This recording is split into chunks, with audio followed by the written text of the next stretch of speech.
brought to you by Silver Pumps. Top quality और consistent performance के लिए सिर्फ सिल्वर पंप नाम याद रखना।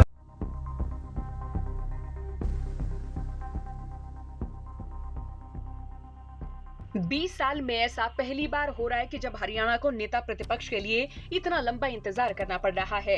जिन नेताओं को लेकर पहले से चर्चा रही उनमें से अभी तक कोई नाम सिरे नहीं चढ़ा है। मार्च माह की शुरुआत में दिल्ली में ऑल इंडिया कांग्रेस की बैठक हुई और वो बैठक भी बेनतीजा रही।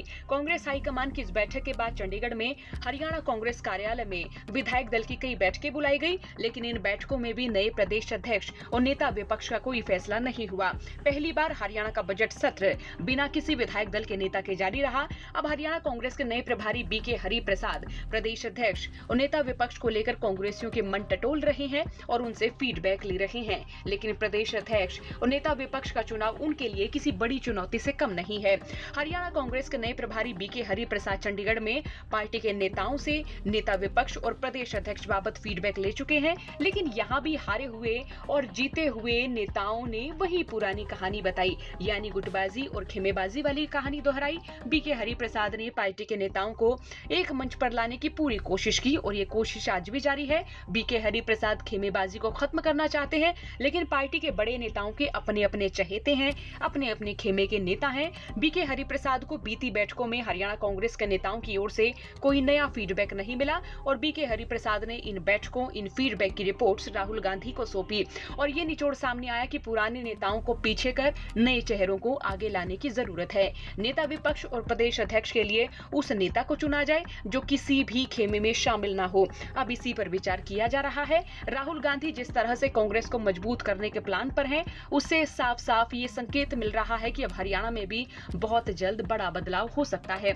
जिन राज्यों में कांग्रेस जीती हुई बाजी हारी है, वहां राहुल गांधी कांग्रेस के संगठन को मजबूत करना चाहते हैं और वे राज्यों की कमान चुस्त दुरुस्त करने की राह पर हैं।